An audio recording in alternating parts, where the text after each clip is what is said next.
Continuando con la explicación, ahora vamos a la unidad número 3, donde vamos a trabajar con las estructuras repetitivas for. Las estructuras repetitivas tienen una diferencia en comparación a las estructuras secuenciales que hemos estado viendo.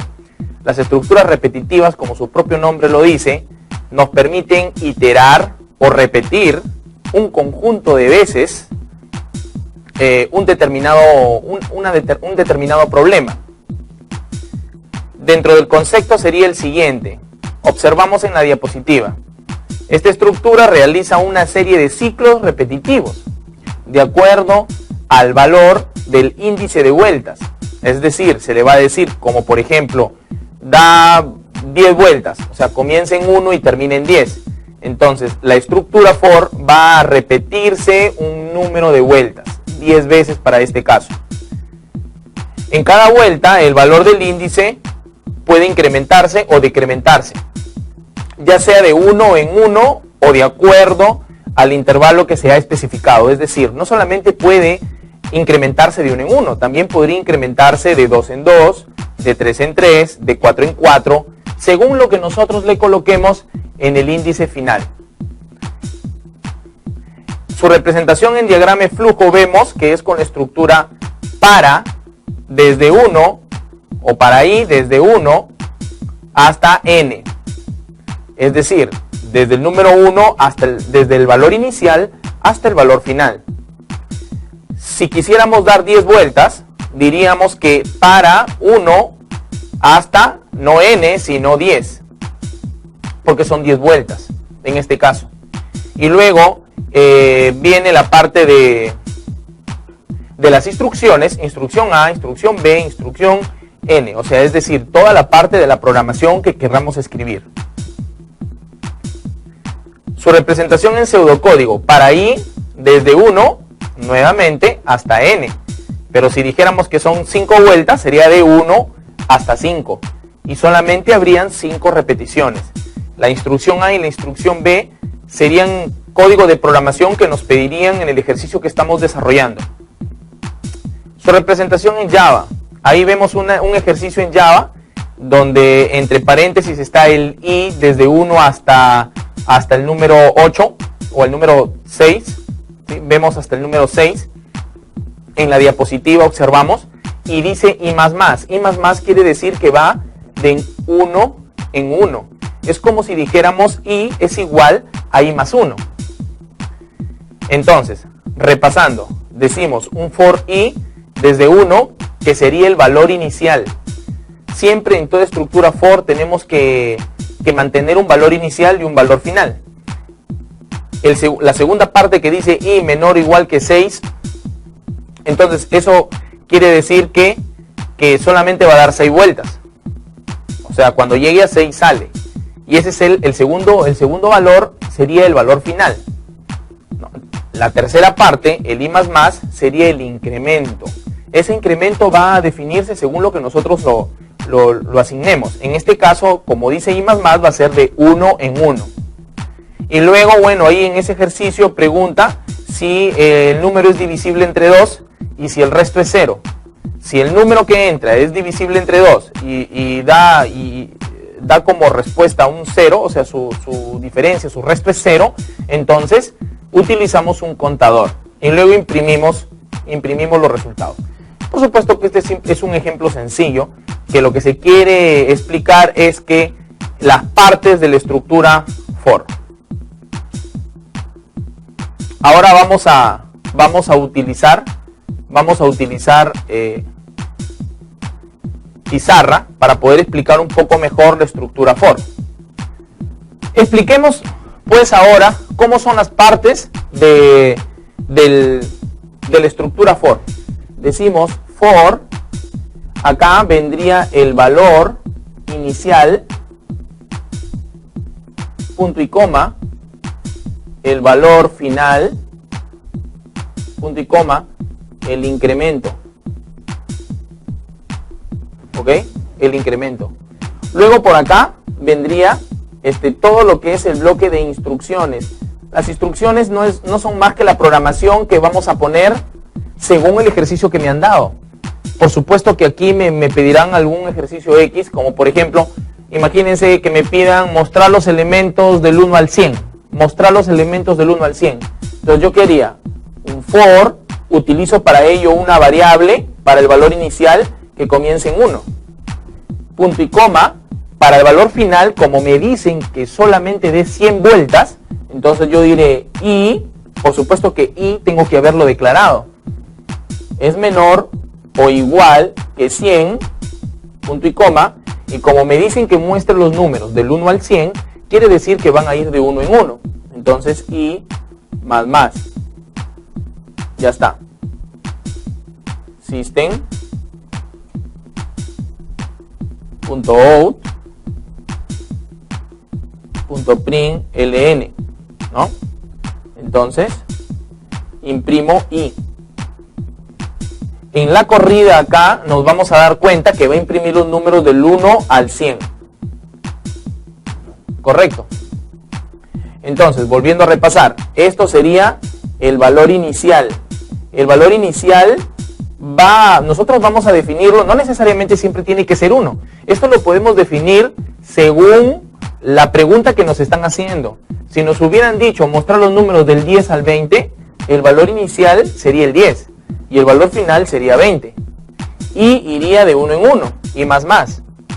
Este y más también se puede representar como y es igual a y más 1. O sea, tenemos dos representaciones, o y más o y es igual a y más 1. Cualquiera de las dos puedo usar acá. ¿Correcto? Y aquí en esta parte también nosotros podemos definir el valor inicial o el valor final, que es el valor hasta el cual termina la instrucción, porque aquí solamente va a dar 100 vueltas, ¿no? O sea, viene para acá el y dice, luego baja y imprime 1. Luego llega acá y sube este i, como valía 1 más 1, ahora vale 2. Y dices, 2 es menor o igual que 100. Sí, como es menor o igual que 100, vuelve a imprimir el siguiente valor, que sería 2 ahora. Y otra vez sube. Y le dices 2 más 1, 3. 3 es menor o igual que 100, sí, imprime el 3. Y luego baja y imprime el 3. Ahora, más 1, 4. 4 es menor o igual que 100, sí. Y así sucesivamente hasta que llega a 100. Y dice, imprime 100 más 1, 101. 101 es menor que 100, no. Es igual que 100, no. Entonces termina la instrucción. La instrucción se termina cuando llega al fin, cuando se cumple este valor final que hemos definido. Ahí llega al fin la estructura y terminó el algoritmo. Ahora vamos a desarrollar, vamos a usar ya el programa, vamos a usar el NetBeans para poder aclarar mejor posiblemente algunas dudas que puedan tener. Vamos a desarrollar 1 o 2 ejercicios con NetBeans utilizando estructuras repetitivas for y explicando un poco del entorno de programación del NetBeans. A continuación vayamos entonces al NetBeans. Excelente, vamos continuando entonces con el ejercicio para poder afianzar bien la explicación que se tuvo de las estructuras repetitivas for. El ejercicio es muy simple, pero aquí este ejercicio nos ayudará a entender todo el uso y el manejo de la estructura for. Dice, calcular el promedio de un alumno que tiene 7 calificaciones en la materia de diseño estructurado de algoritmos. Vamos a crear nuestro proyecto.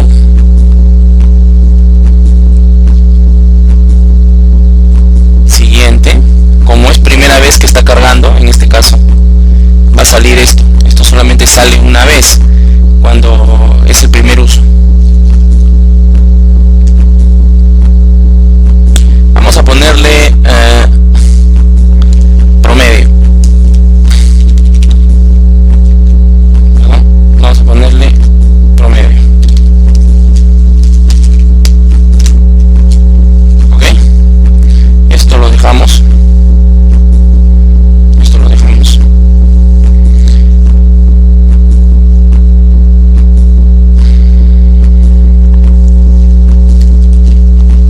Excelente. Recuerden que esto de aquí es para poder registrar. Es para poder registrar en una carpeta este examinar. Si quiero yo lo puedo dejar por defecto aquí en esta ruta, o si no puedo examinarlo y agregar un nuevo directorio directorio, y en ese nuevo directorio yo puedo grabar todos mis proyectos. Por si acaso vamos a volver a hacer. Aquí le voy a poner proyectos. Ya está. Entonces dentro de esta carpeta voy a grabar todo. Entonces aquí cambió la ruta. Ok, cambió la ruta. Esto lo dejamos por defecto para que el mismo Java nos cree la programación, o nos cree la programación inicial, ¿no? El nombre de la clase y que me configure como proyecto inicial. Entonces le digo terminar y comienza a cargar. Vemos cómo comienza a crear todos los objetos del Java, todas las clases, comienza a cargarlas, las clases que se necesita para capturar. Excelente. Vamos a agrandar un poco la letra, pero estos comentarios vamos a eliminarlos. Son comentarios, recordemos. Si quiero puedo trabajarlo aquí. Vamos a agrandar un poquito más la letra. Eso lo agrandamos en herramientas, opciones, tipos de fuente.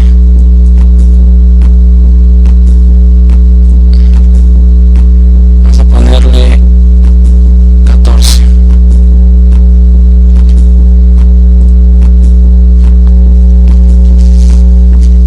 Vamos a ponerle 14. Vamos a agrandar un poquito más. Vamos a ponerle 18. Ok. Ya está. Con 18 es suficiente. Con 18 es suficiente. Muy bien. Vayamos al desarrollo del ejercicio entonces. Como me piden calcular el promedio de un alumno que tiene 7 calificaciones, lo primero que tendré que hacer es declarar las variables, ¿no? Necesito declarar variables. Entonces le digo entero cal de calificación suma para la suma acumulada promedio, pero como aquí el promedio no es entero, sino es real, le ponemos un tipo de datos doble, ¿no es cierto? Y ahorita explico qué es y por qué pongo suma, lo voy a explicar en el camino. Promedio. Excelente. Ya está.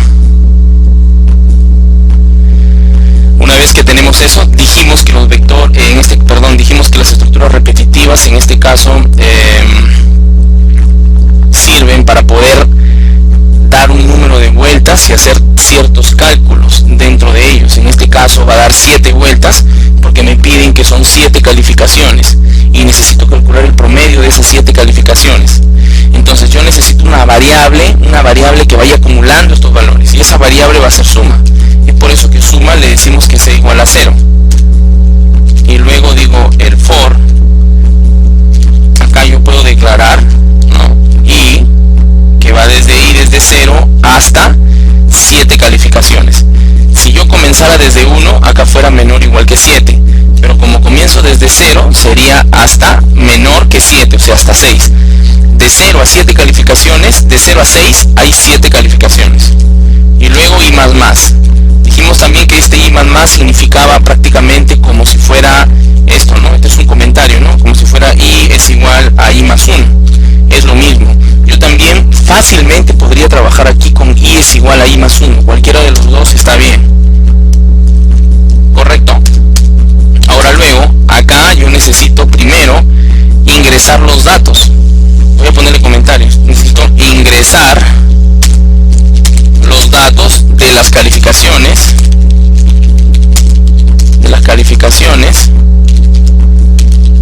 Lo voy a poner acá, por teclado.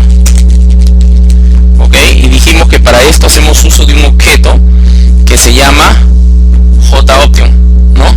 Ese objeto JOption es un objeto que nos va a ayudar al ingreso de datos, o sea, a la entrada de datos. Cuando yo escribo un valor por teclado, yo necesito almacenarlo en algún lugar. Necesito un objeto, algo que me permita capturar la información, y eso se llama el JOption. Entonces, acá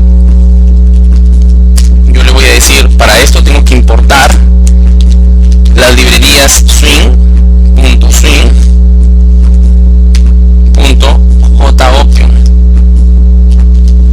Y dijimos que le poníamos JOption y que también le puedo poner asterisco acá, y si le pongo asterisco captura captura todos los objetos fin, ¿no? Que son objetos gráficos. Pero como en este caso solamente yo necesito el JOption Pane, o sea que es una ventana, prácticamente es una ventana que ahorita la vamos a ver, es una ventana que me pide que yo ingrese un dato para almacenarlo en una variable, en este caso la calificación, ¿no? Pero por lo general este JOption es de tipo string, o sea es de tipo cadena, y Kali es de tipo doble. Entonces estos datos no son compatibles, estos dos tipos de datos, ¿no? En este caso el JOption por un lado y la calificación por otro, no son compatibles. Entonces yo necesito utilizar una variable o utilizar una forma de programación que me permita convertir este tipo de dato string a doble. Entonces para esto utilizamos siempre las sentencias parse doble en este caso. Entonces yo le digo doble punto parse doble, y aquí yo le digo JOption Pane punto show input dialog, ¿no? Este show input dialog lo que hace es poder que aparezca el objeto y podamos de esa forma ingresarle datos, correcto, ¿no? Y de esa forma podamos ingresarle datos. Entonces acá yo le diré ingrese dato,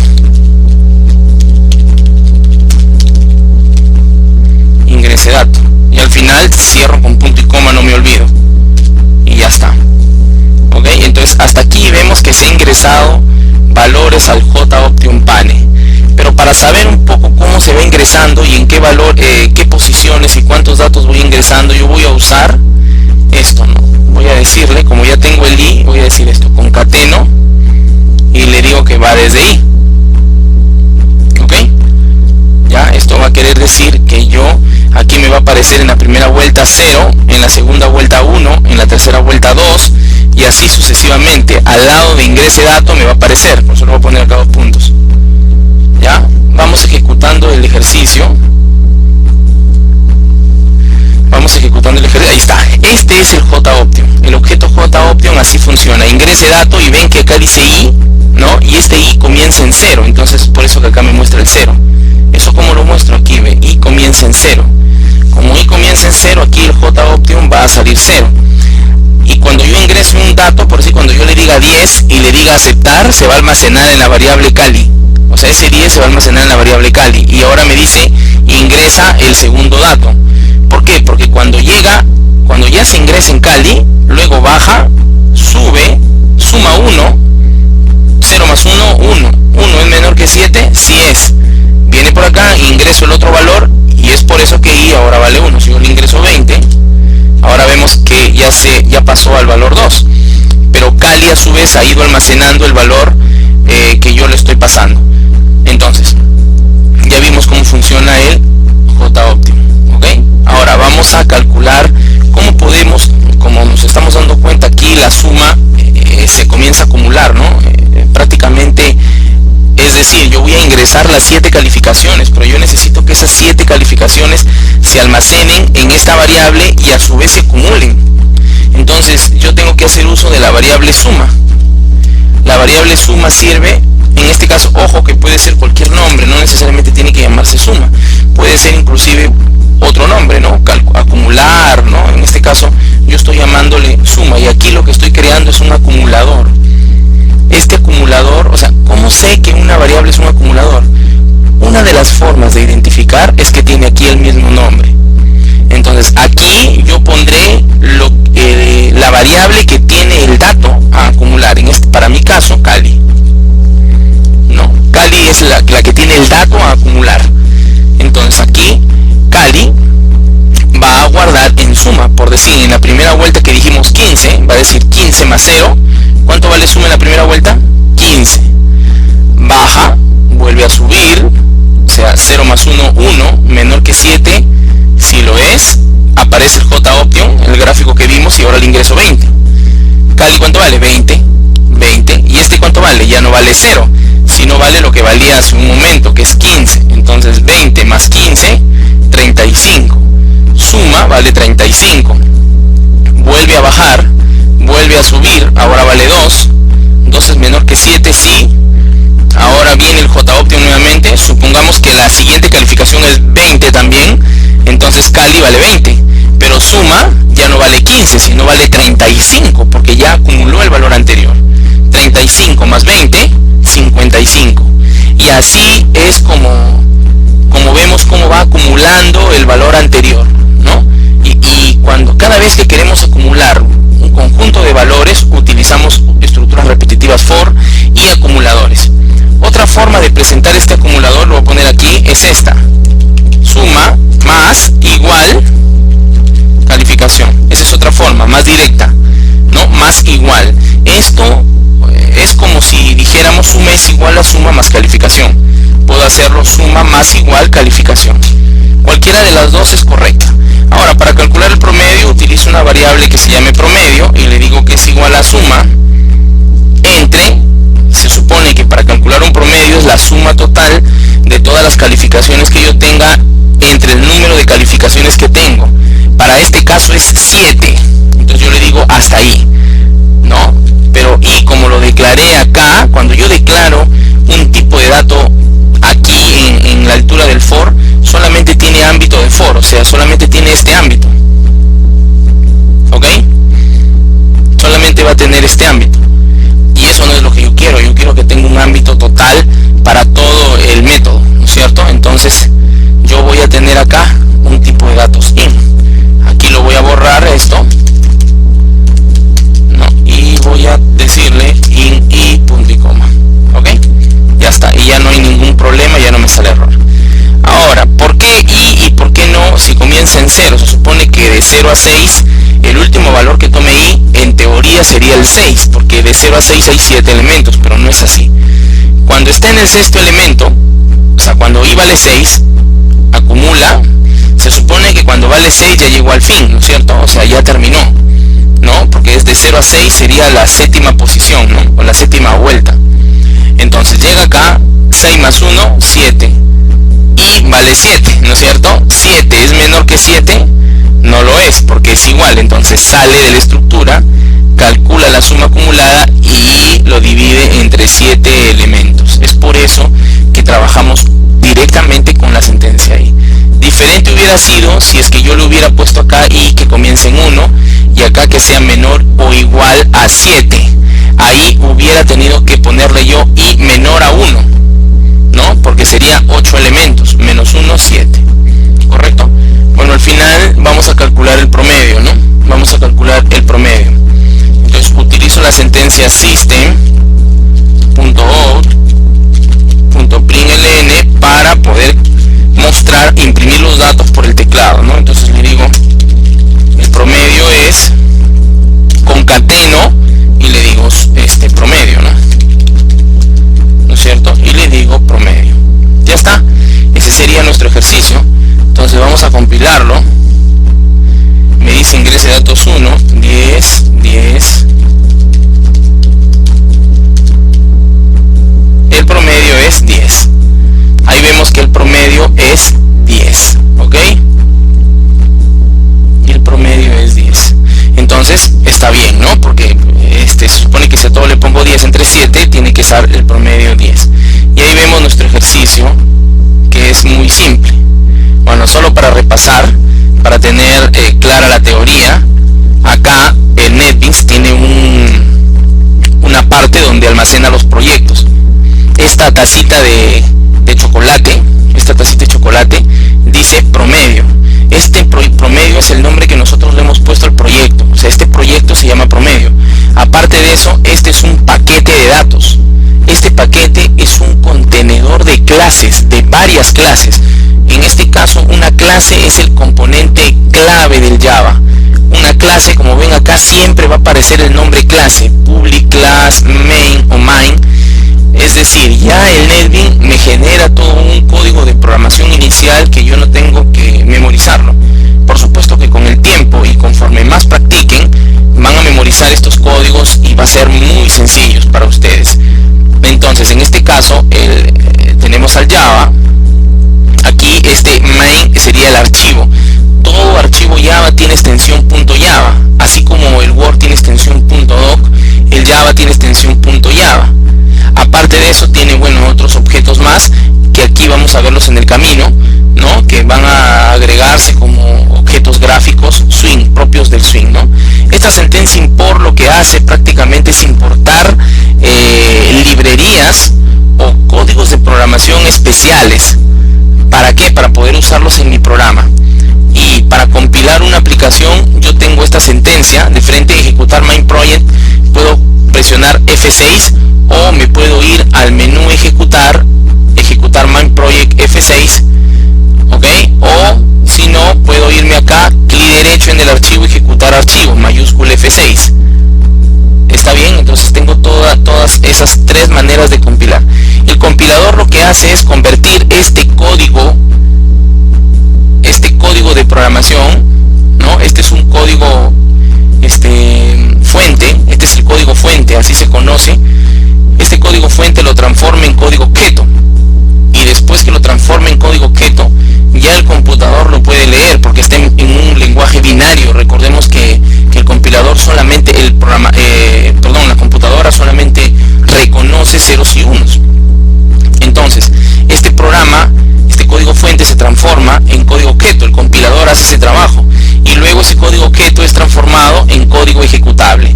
El código ejecutable nosotros lo podemos manipular directamente, ¿no? Por ejemplo, nosotros escribimos guardamos y creamos una carpeta, ¿no es cierto? Entonces en esa carpeta estaba en mis documentos. Entonces aquí les decía que en mis documentos está nuestro archivo. Acá vemos nuestro archivo, ¿no? En documentos promedio. Si entramos a nuestro archivo promedio, vemos que acá está todo el código que se está generando, ¿no? Acá está nuestro archivo Java inclusive, ¿no? A eso me refería. Ok, entonces esta es nuestra aplicación, nuestra primera aplicación Java. Aquí, para poder registrar y grabar, acá yo tengo para generar proyectos nuevos. Puedo, además de esto, guardarlos, importarlos y hacer una serie de códigos de programación. Bien, estos paquetes es esto, ¿no? Este promedio es el mismo nombre. Entonces, si acá yo pongo un nombre distinto que me va a salir un error. Aquí se va a poner en rojo. Recordemos que un paquete es un contenedor de varias clases. Esta sentencia import me permite importar librerías que no están predefinidas en el mismo Java, sino están en otra parte. Entonces yo necesito importarlas. Este public class es como el elemento matriz que se genera en cualquier programa Java. Cada vez que creo un programa Java siempre se va a generar una clase. Este public static void main es un método.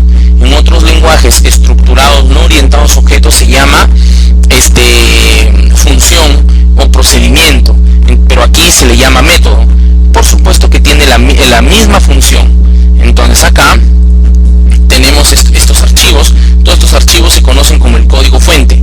A las finales, para ejecutar el código fuente, pulso la tecla F6 o me voy acá, clic derecho, ejecutar archivo, e instantáneamente ya puedo compilar el ejercicio.